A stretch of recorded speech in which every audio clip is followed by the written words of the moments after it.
दोस्तों, central government की तरफ से नोटिफिकेशन आउट हुआ है। इस नोटिफिकेशन में 10th पास से लेके हायर क्वालिफिकेशन तक आप अप्लाई कर सकते हो। सभी तरह की वैकेंसीज इस नोटिफिकेशन में आई है। चूंकि सेंट्रल गवर्नमेंट का नोटिफिकेशन है, इसमें ऑल इंडिया कैंडिडेट एलिजिबल होंगे अप्लाई करने के लिए। इसके एग्जाम सेंटर दो लोकेशन पर रखे जाएंगे। पहली लोकेशन न्यू दिल्ली रहेगी, दूसरी लोकेशन बेंगलुरु में रहेगी। जब आप इसका एप्लीकेशन फॉर्म फिल करोगे तो आपको चूज करना है कि आपको एग्जाम कहां पे देके जाना है। न्यू दिल्ली इवन बेंगलोर भी आप चूज कर सकते हो। इस नोटिफिकेशन में जितनी भी पोस्ट आई है सभी में दो तरह का क्वालिफिकेशन है। एक क्वालिफिकेशन होता है डायरेक्ट रिक्रूटमेंट बेसिस, कि आपने कभी सरकारी नौकरी नहीं की है तो आप इसमें अप्लाई कर सकते हो, लेकिन उसकी कंडीशन क्या है। दूसरा नोटिफिकेशन है यानी दूसरा क्वालिफिकेशन है एब्जॉर्प्शन बेसिस। इसका एब्जॉर्प्शन और डायरेक्ट रिक्रूटमेंट में डिफरेंट क्या है वह भी आपको समझा के चलूंगा। सो गाइज, ये जो वैकेंसीज आई है, ये वैकेंसीज आई है software technology parks of India यानी STPI की तरफ से आई है। और ये यहाँ पे जो है मशीन लर्निंग का काम करती है, आर्टिफिशियल इंटेलिजेंट यानी कि सॉफ्टवेयर बनाती है, इससे रिलेटेड ही काम करती है। ये एक ऑटोनोमस बॉडी है जो कि ministry of electronic and information technology के अंडर में आती है। गवर्नमेंट ऑफ इंडिया द्वारा अप्रूव्ड है। आपकी जब इसमें जॉब लगेगी तो आपकी सेंट्रल गवर्नमेंट की जॉब होगी। और यहाँ पे देखो, यहाँ पे लिखा है एब्जॉर्प्शन एंड और डायरेक्ट रिक्रूटमेंट बेसिस। जैसे कि मैंने पहले ही बताया, दो तरह की पोस्ट है, अपॉइंटमेंट मेड ऑन दिस। और इसमें जो डायरेक्ट रिक्रूटमेंट बेसिस है उनका एक प्रोबेशनल पीरियड होगा 2 साल का। ये कोई कॉन्ट्रैक्ट मत समझना कि कॉन्ट्रैक्ट है या नहीं है। इसमें किसी भी तरह का आपको कोई बॉन्ड नहीं देना है। डेट ऑफ ज्वाइनिंग से लेके 2 साल तक आपका प्रोबेशनल रहेगा, लेकिन आपकी जॉब परमानेंट रहेगी। डे 1 से ही आपकी जो सैलरी है वह सैलरी मिलनी स्टार्ट होगी और सभी सेंट्रल गवर्नमेंट की फैसिलिटी आपको मिलना स्टार्ट हो जाएगी। यहाँ पे कुछ पोस्ट हायर लेवल की पोस्ट है, इसमें सैलरी स्ट्रक्चर भी अलग है। चूंकि ये सेंट्रल गवर्नमेंट का नोटिफिकेशन है, इसमें आपको एज के क्राइटेरिया में थोड़ा बहुत कंसेशन एंड रिलैक्सेशन इसके एग्जाम पैटर्न में भी मिलेगा। सो गाइज, हम यहाँ पे 1 बाय 1 करके पहले हायर पोस्ट के लिए यहाँ पे बताएंगे। यहाँ पे देखो, सीरियल नंबर 1 इस तरह की पोस्ट यहाँ पे आई है। सीरियल नंबर 2 तो हम इस तरह से आपको बता के चलेंगे, और जिसमें दोनों तरह का क्वालिफिकेशन है। अब यहाँ पे पॉइंट आता है कि डायरेक्ट रिक्रूटमेंट बेसिस यह क्या है, एब्जॉर्प्शन बेसिस यह क्या है। देखो, डायरेक्ट रिक्रूटमेंट बेसिस वह सभी है जिसमें ऑल इंडिया कैंडिडेट, चाहे वो जॉब पे हो या फिर जॉब पे ना हो, इसमें अप्लाई करना चाहता है वह कर सकता है। एब्जॉर्प्शन बेसिस वह है कि पहले से ही उससे नीचे एक पॉइंट यानी एक लेवल 2 लेवल नीचे काम कर रहा हो और सेंट्रल गवर्नमेंट या स्टेट गवर्नमेंट या PSU ऑटोनोमस बॉडी में काम कर रहा हो। लेकिन ध्यान रहे, यहाँ पे प्राइवेट में काम नहीं करना चाहिए। तो इस तरह की जो पोस्ट होती है एब्जॉर्प्शन बेसिस रहती है। लेकिन यहाँ पे एक एग्जांपल और आपको दे दूं, जैसे कि सीरियल नंबर 2 की पोस्ट है मेंबर टेक्निकल सपोर्ट। इसमें दोनों तरह के कैंडिडेट अप्लाई कर सकते हैं, लेकिन डिपेंड करता है कि कैंडिडेट किस तरह का है, प्रीफरेंस मिलेगा एब्जॉर्प्शन बेसिस वाले को। अब हम सीरियल नंबर 1 से स्टार्ट करते हैं। जैसे कि नेम ऑफ पोस्ट है member technical staff E1 scientist B की पोस्ट है। इसमें अगर आप डायरेक्ट रिक्रूटमेंट के थ्रू अप्लाई करना चाहते हो, चूंकि यहाँ पे मोड ऑफ रिक्रूटमेंट लिखा है डायरेक्ट रिक्रूटमेंट, इसमें डायरेक्ट रिक्रूटमेंट के थ्रू ही अप्लाई कर पाओगे, आप एब्जॉर्प्शन बेसिस नहीं अप्लाई कर पाओगे। तो इसमें आपकी उम्र 30 साल से नीचे होनी चाहिए। इसमें टोटल 5 पोस्ट आई है। इस नोटिफिकेशन में टोटल लगभग 40 से 50 पोस्ट आई है वैसे, ठीक है। एक पोस्ट जो है वह PWBD के लिए रिजर्व रखी गई है। इसमें आपका क्वालिफिकेशन 3 तरह के क्वालिफिकेशन है। पहला क्वालिफिकेशन, दूसरा क्वालिफिकेशन, तीसरा क्वालिफिकेशन। तीनों में से कोई एक क्वालिफिकेशन भी आपसे मैच करता है तो आप इसमें अप्लाई कर सकते हो। अब हम पहले क्वालिफिकेशन पे बात करेंगे। पहले आपकी इंजीनियरिंग एंड टेक्नोलॉजी की डिग्री होनी चाहिए, जो कि फर्स्ट क्लास की डिग्री हो इलेक्ट्रॉनिक एंड इलेक्ट्रिकल और इलेक्ट्रॉनिक एंड कम्युनिकेशन में, टेलीकम्युनिकेशन में, कंप्यूटर साइंस या इंफॉर्मेशन टेक्नोलॉजी में हो। ये तो आपकी डिग्री। और मास्टर इन कंप्यूटर में आपने किया है, मास्टर इन कंप्यूटर एप्लीकेशन में, यानी इन डिग्री को छोड़ के आपने कुछ कंप्यूटर में मास्टर डिग्री की है फर्स्ट क्लास, और MSc आपने किया है फर्स्ट क्लास फिजिक्स मैथमेटिक्स से आपने किया है। ये सभी कहां पे क्वालिफिकेशन दिया है, तो आप विदाउट एनी एक्सपीरियंस के अप्लाई कर सकते हो। दूसरा क्वालिफिकेशन एक ये है, अगर ये मैच करता है तो आप अप्लाई कर सकते हो। दूसरा क्वालिफिकेशन ये है master degree in technology engineering first class degree electronic and electrical, electronic and communication, telecommunication, computer science में क्या है, जब भी आप अप्लाई कर सकते हो।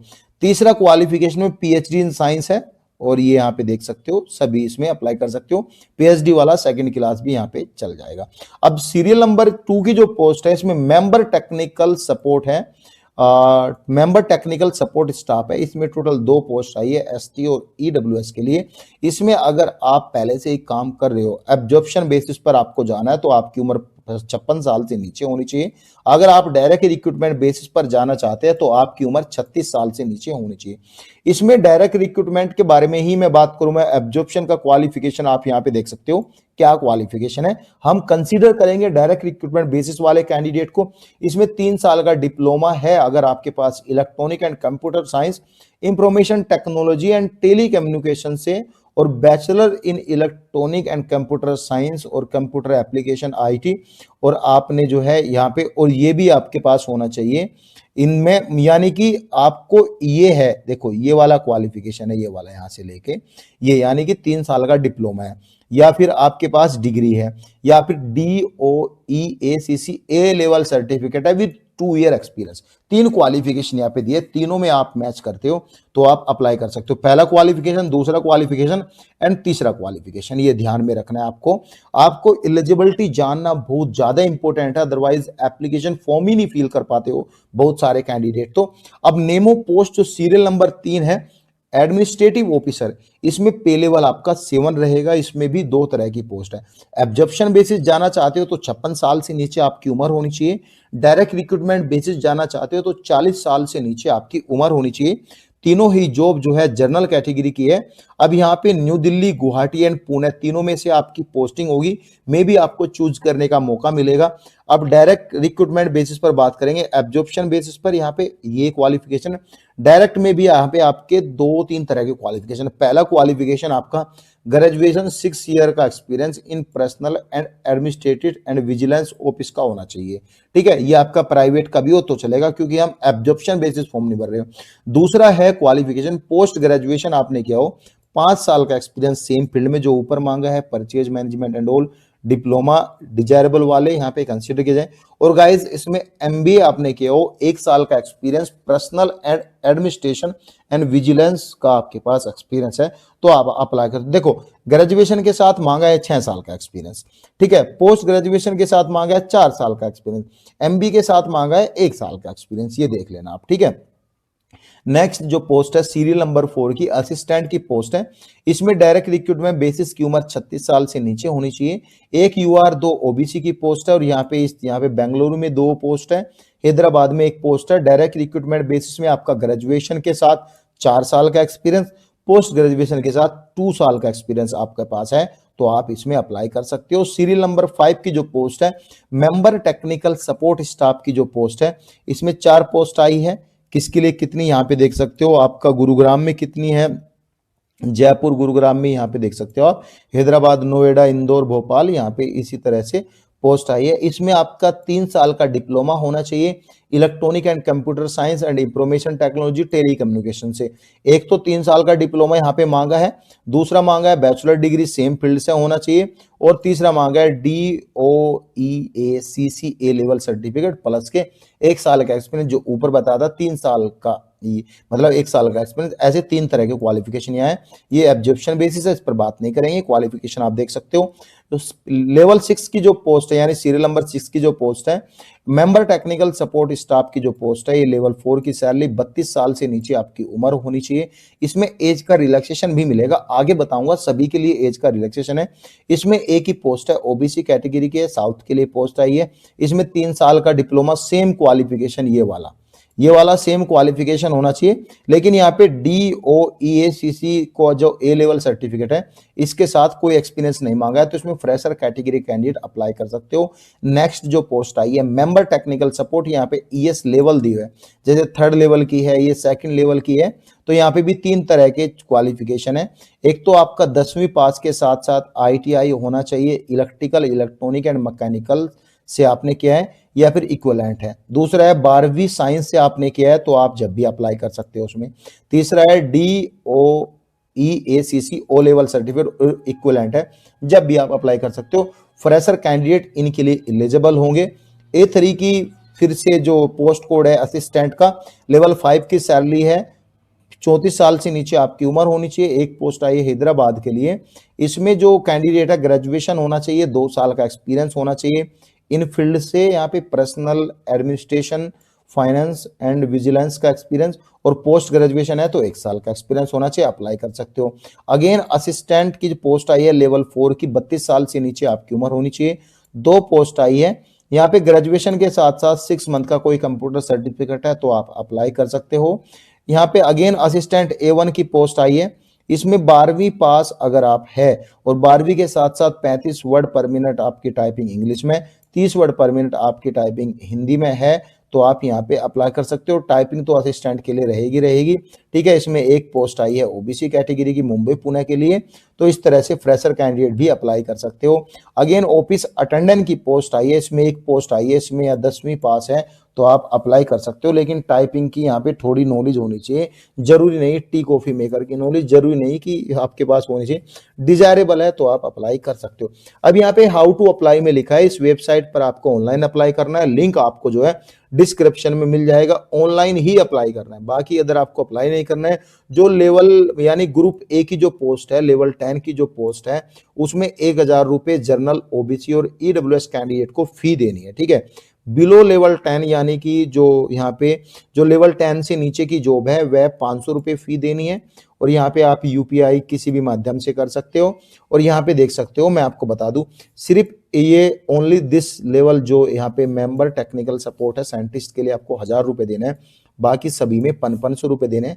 सिलेक्शन प्रोसीजर लिखा है, रिटर्न एग्जाम होगा ओनली, यहाँ पे रिटर्न एग्जाम, प्रैक्टिकल टेस्ट होगा, अगेन रिटर्न एग्जाम होगा, तो यहाँ पे ये सभी सिलेक्शन प्रोसीजर लिखा है।